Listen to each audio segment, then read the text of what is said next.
Hey everyone, Carrie Heaps here, and I am doing my class today on giving your podcast some bling. We're going to talk about podcast resources. If you are watching the replay and you have questions, just reply back to the email where we send the recording to you. A couple of quick announcements. If you are watching the replay, keep in mind too, we have, for some reason, there's a backlog right now with the emails going out. They're queued for delivery. They're not being pushed through. So we might be sending them from a different email. If we do, I'll try to let everybody know on Facebook as well. So let's get started. Now, if you have already started thinking about your podcast, we have another class just about creating your podcast, what you want that to look like, the content, how you're going to put it together, a podcasting calendar. This one is specifically about resources that you want to use. We're also putting together, and we'll have this in the show notes too, and we'll also have it as a separate resource on the site that you can actually download if you'd like. We're putting together a list of resources for all of the different things that I'm talking about today, and what I've also talked about in the past about other resources as well, like HostGator, GoDaddy, and so forth. So you can click on the link, go directly there, check them out. It'll make it easier instead of you trying to do searches all the time. So first and foremost, I want to talk to everybody about, if you are going to have guests, one of the great things you can do with your podcast is, and I recommend that you do this, you want to make sure that you are putting together either on your podcast page on your website, or on, if you're on iTunes or if you're on Blog Talk Radio, you want to put, would you like to be considered as a guest? And if they say yes, I do. You don't want people to have to consistently reach out to you where you're duplicating your efforts. Make things easy on yourself. So what you want to do is you want to create a guest form, a guest submission form. It doesn't guarantee that you're going to pick them, but it gives you, they'll fill out the form for consideration. This way it gives you that opportunity to review their information, look at their site, look at their Facebook page, and determine, hey, this is a great guest for my show, or it's really not a good fit. So how you do that is you want to utilize there's two ways you can do this. You want to have a form that they can fill out online that will go directly to you via email.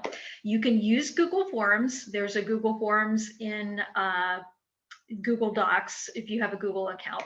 You can utilize that. You want to create the form, capture all the information that you want. So if you think you're going to need their physical address, phone number, email, what I do with mine is I have name, address, phone number, email. I get everything.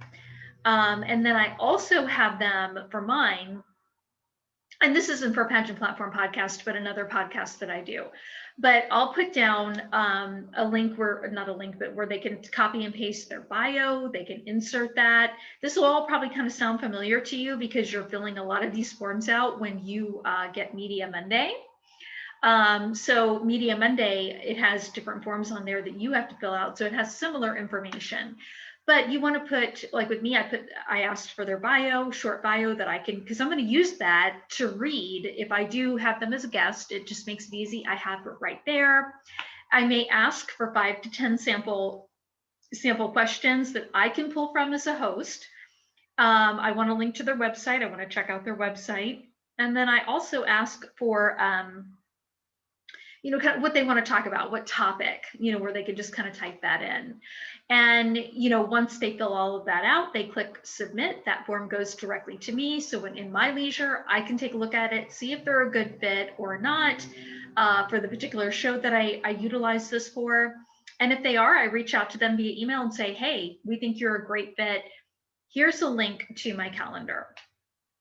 So if you are going to have guests, definitely have a form. Now you can use Google Docs, or you can use what we use, which is called Wufoo, WUFOO.com. And I'll have a link for everybody to check out. Wufoo is a free resource. Once you get to the point where you have like 100 to 200 people filling out forms every month, you do have to pay for their service.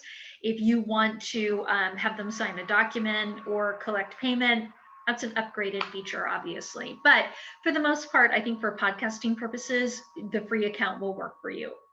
So, but you can make it fancy later. But the reason you want to do this is twofold. Number one, it makes you look more professional. Number two, it helps you utilize your time better, where you're not spreading yourself too thin. There's a lot of show hosts that will do that. They have nothing on their site, so when they get requests, they come in through email. And instead of all the back and forth, this just streamlines it for you as the host. And if they really want to be a guest on your show, if they're not willing to fill out a form, you probably don't want them on your show. People need to be willing. Another thing I put on my form too is I'll ask them, if you get selected as a guest, how do you plan on promoting the show? Check all that apply. So they can check off Facebook, LinkedIn, their blog, their press page of their website. You want to make sure if you're having guests on your show, make it clear that you, as the host, expect them as a guest to promote the show. That's how your show will grow. And you have to look at it this way. If they have such valuable content and they want to be a guest on your program, why wouldn't they want to promote your show or promote the episode that they're on? Now, I also kind of use this as a kind of a sifting factor too, because again, if they're not filling out all the forms, then I know they're going to be a bad guest. You don't want bad guests. Bad guests don't show up. They do a bad job. Overall, they will not promote the show. They will be difficult to work with. Again, make your life easy as the host. It's best to have a forum and have easy access to it. You could even put it up on your Facebook page. Hey, would you like to be considered to be on my show? Fill out my form.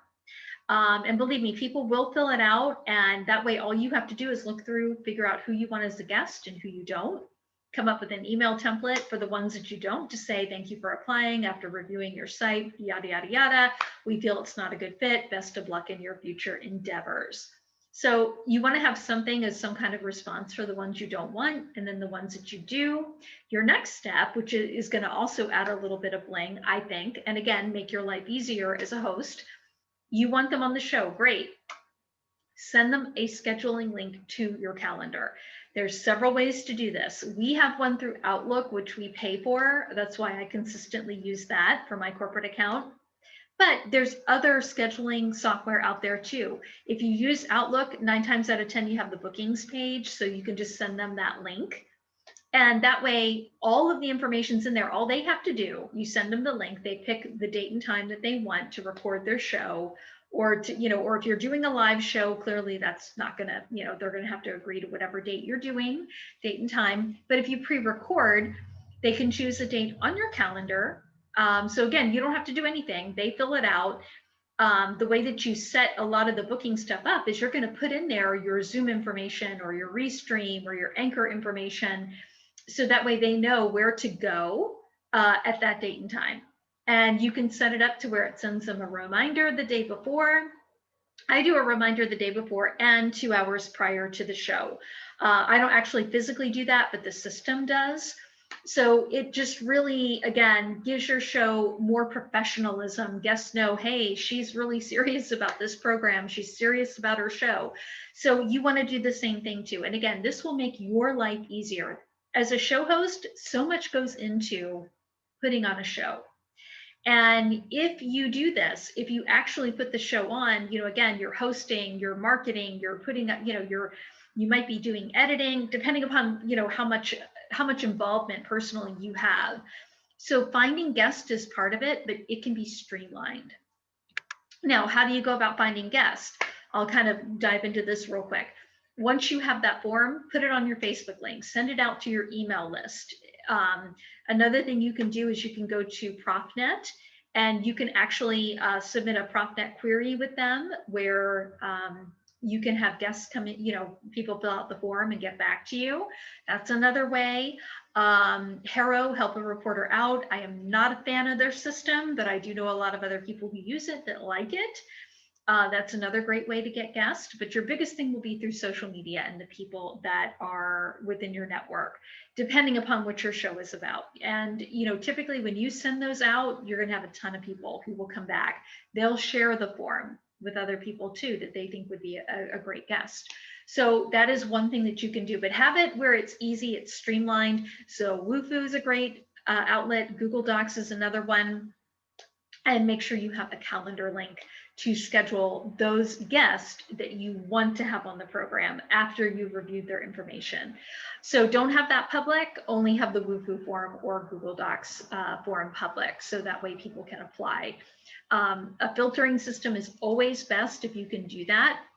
Now, with your show, you also want to be able to have like adding some more bling. So you'll hear at the beginning of my show, we have some pretty cool intro music, and I've used different stuff in the past. But what you can do, you don't have to pay for any of this music. A quick inside story here. So there were many years ago, we had people who would do podcast music for the industry. You know, you'd pay them a couple $100 and you had the rights to use that music for how long. And then it just got to the point once YouTube got bigger. Well, there's a couple of gentlemen who are musicians, and they got so sick of not being paid for their work or people stealing it. And so what they did is this. There's two of them on YouTube. So if you go to YouTube and you type in Eric No Copyright, and that's ERIK, Eric No Copyright, and then hit enter, it's going to pull up, and I think his name is Eric Lund. It'll pull up his channel. He has several different, like, just listen to all the different tracks he does. They are amazing. And I think the one that I have for Pageant Platform is one of his. But basically what he did, and there's another gentleman who did it. So if you type in vlog, VLOG, no copyright, it'll bring up the other one too. They have amazing tracks, some of them with lyrics, some without. You can use it as intro music, exit music. And here's the kicker. You can use it for free. All you have to do is give them credit. So what happens is when you find a track on there that you like, you listen to it, you get, he'll send you to a different site where you download it, and you can use it on your own. Plus he has the actual, rights to the music. This is used in part with, and you just put that in, each time you use it. We put it in our show notes for every single podcast that we do to give credit where credit is due. But he actually makes more money doing it this way. You'll see he has hundreds of millions of views on YouTube. So that's how he's making his money. And he gets it out there to more people. He's able to create more tracks. So it's really, really, really cool the way that they did it. So Eric No Lund and Vlog No Copyright. If you type those into YouTube, tons of opportunity. And I would say pick a track, pick a musical track that resonates with you, that you really like, and you can use it with, to add it to your podcast, to fade in, fade out, at the beginning or the end, however if you want to do both. If you want to use different songs, you can mix it up a little bit. So it kind of gives, again, that level of professionalism. It makes it fun. You can, and again, I would try to pick tracks that resonate with what your podcast is about. Okay. I know with mine, I did a live show one time, and the company that did it actually did my intro and exit music. And they sent me 5 or 6 different tracks to pick from. And one of them I really liked, but the rest, it was just, they were horrible. I was like, no way, I don't want those. So pick something you like, you're comfortable with, and that, again, just resonates with, it sounds like it would go with your theme. It goes with your passion and your platform. So those are 2 things that you can do for royalty-free music that you do not have to pay for. Just make sure that you are giving them credit, because that is how these gentlemen make money. So you never want to make it where you're taking that away from them, okay? Because it is a wonderful service that they're doing for podcasters, for people who make movies, all of that. So those are some things you can do for royalty-free music. Now, best recording options. One of the things that I do, I have with my podcast, we pre-record it. I use Zoom. Anchor is a good one.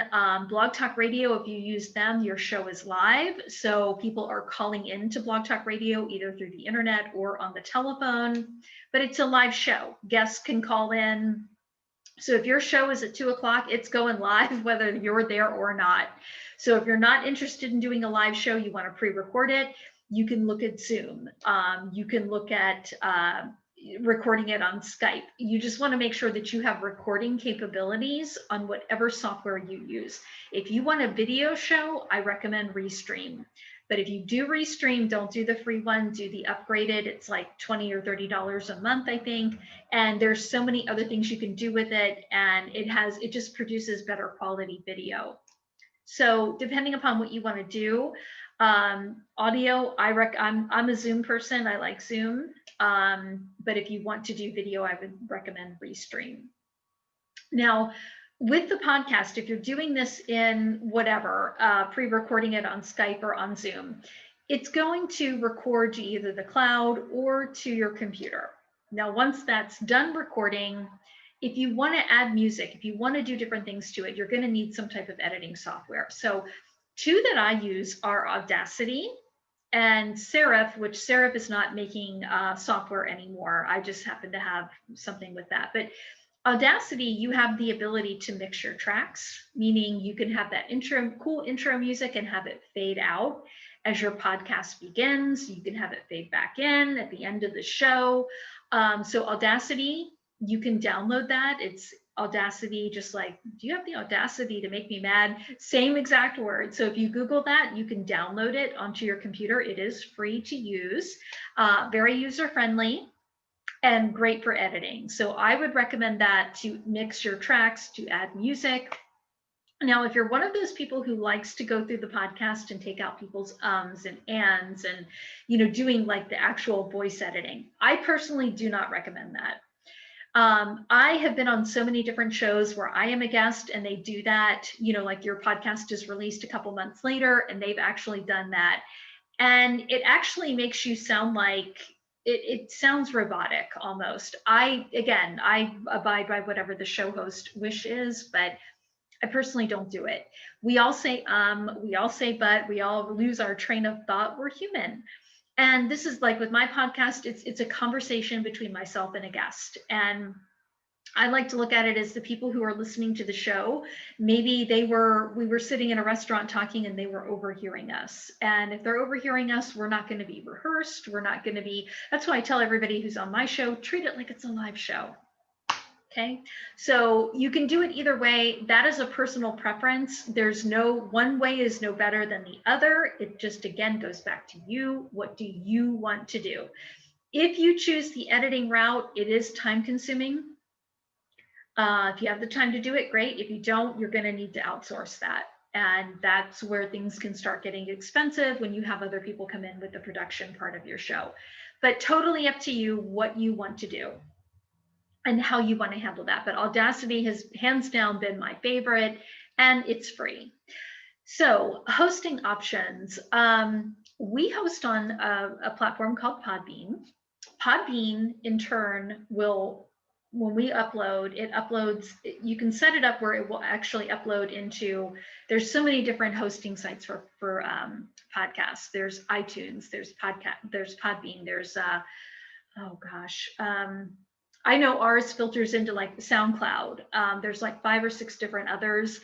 So I like Podbean. It's easy to use. You upload it. You can upload a photo. There's sharing options. There's embedding options. I think it's like $10 a month or something if you go month to month. So not too bad. A lot of people like to use the iTunes platform. I am not an Apple person, so I kind of shy away from that. As a matter of fact, when we had to set it up where it would filter into iTunes, I had someone else do that for me because it was just too complicated. But I'm an Android person, so I'm just not an Apple person. So anyway, but again, you pick which platform you want. I would say this, even if money is tight when you're starting this out, you can go with Blog Talk Radio. They have a free platform. I think even Podbean has maybe a free trial. You can shop around, but logistically at some point you are going to have to start paying for that just from the hosting standpoint, because they're only going to be able to hold so many shows for you. If you're doing one a week, 6 months in, they're going to be like, hey, you're running out of space, you need to upgrade. So you could even, if you want to do video, you could do it on YouTube, have it, and even just do audio on YouTube and have the person's picture there while the audio is running. And YouTube is free. So it's completely up to you it just really, again, it goes back to what you're trying to do. Now, some people like to have it on every single platform out there. We do that too. We're not on every platform, but I think we have like 5 to 10 that we're on at all times. So you have to look at what your goals are and where you feel like your audience is going to be. But make sure whatever hosting platform, if you can set it up where you just upload it one time and it feeds into all those other locations, again, whatever you can do to cut down on your workload, the better.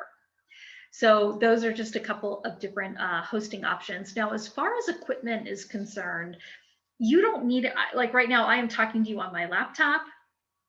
When I do my Facebook Lives, I use my phone. I have one of the ring lamps. You can buy those on Amazon for like $35, $36. I could probably get a bigger one, maybe stronger light, if I wanted to, but I'm comfortable with this level of where it's at and what we're doing. So, because I want people to focus more on the information that I give them rather than, like the background. But this is just a regular background that I have in my office with the different photos, a photo collage. Sometimes I'll stand up and I'll do a podcast, or I'll do something different where people are looking at me for video. But if you can invest in a microphone if you want. One of the ones that I got is a Plantronics headset, and I bought it from Amazon. I paid $30 for it. It's a noise canceling headset. And I have had many podcasters ask me, which one did you get? And I told them, well, it's a Plantronics one. You can buy it on Amazon. It's 30 some odd dollars.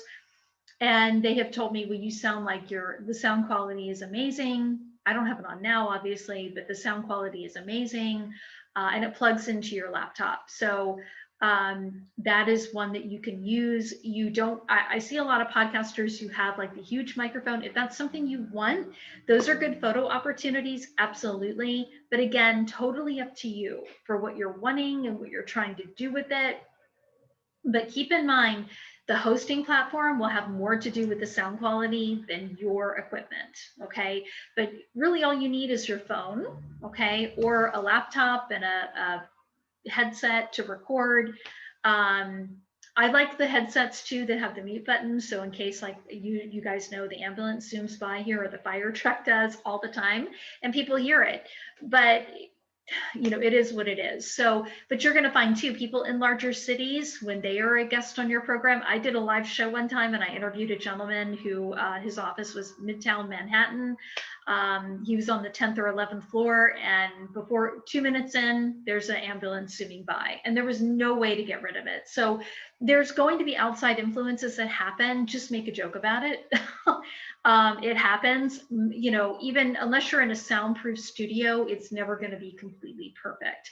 And I think you don't want it to be. I don't think people who listen want it to be completely perfect. I think they want to hear the real you. They want to hear the real guest. They don't want to hear, just said it again. They don't want to hear, where you're taking out the ums and there's cut off text and they can tell it's been edited. So I think the more real you can be, the better. I think audiences relate to that much better. But it goes back to personal preference. It goes back to your budget and what you want to do.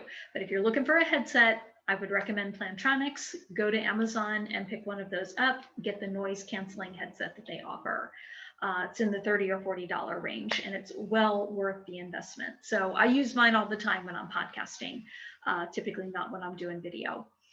The last part of this segment I want to talk about is marketing your show. So once you have everything together, a couple of things that you can do with marketing your show is, clearly you want to send a link to, do a Facebook announcement about it, but have your steps written down, that your guest, you sent it to your guest, you released the episode on your Facebook page.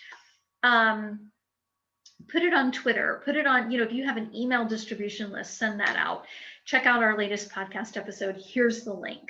Okay. You want to make sure that you are consistently marketing your show. So come up with a good marketing calendar where you're actually going to schedule Facebook posts and schedule tweets throughout the year. Hey, did you miss our interview with Brian Smith? Brian was a great guest, and he talked about blah, blah, blah, blah, blah. And here's the link. Catch the replay here. You can do contests. Contests are another fun thing to add a little bit of bling. If you decide to go the route of doing a podcast, a lot of podcasters love to have promotional items. What do I mean by that? Well, you might have like a, like this is a notepad and have your logo on here. So where you could give away like a notepad, or you could give away a coffee cup with your logo on it, or with, hey, share our show and we'll put you in a drawing for a giveaway, or subscribe to our podcast. It's a great way to build subscribers.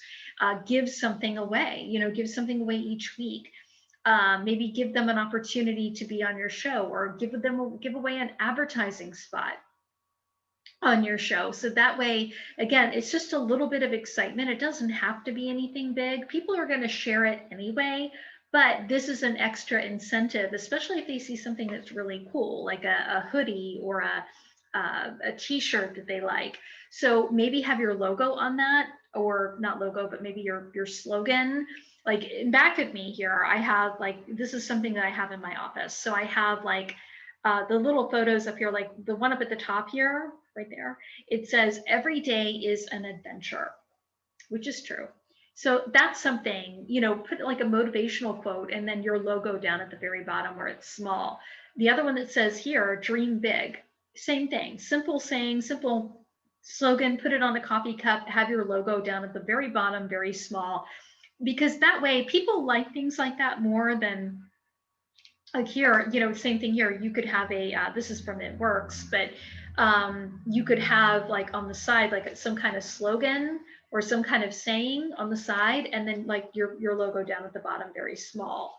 That way people it's things that they'll like, that they're, oh, wow, that's pretty cool. I have a couple of mugs that are like that people have given to me, that their logo, I have two right now. One where the person just gave it to me and it's got the logo on it. I rarely use it. It was nice gesture. The one that I like has a slogan on it, and it's really cool. And their logo, I think, is on the bottom of the cup. That's the one I drink out of every day because I love the slogan. So think about that. Think about what kind of bling you can bring to the audience with, just little things that they can get. It will help you with giveaways and make it where, hey, stay tuned, listen to our show. We're doing another giveaway, and tune into the next show for details. And at the beginning of the program, hey, a couple of quick announcements. We're doing a giveaway. You could win a t-shirt, whatever, a gift set worth $30. And all you have to do is subscribe to our show and then share this particular episode and tag us in it so we know that you did it, and we'll put your name in the drawing. So that's a great way for you to also grow your audience and get your name out there and get it out there where, it's actually in people's hands. So those are a couple of things that you can do, again, just to add a little bit of bling. I hope that this helps. And again, if you have any questions, just reply to the email where you got the replay. And as always, I am wishing you continued success.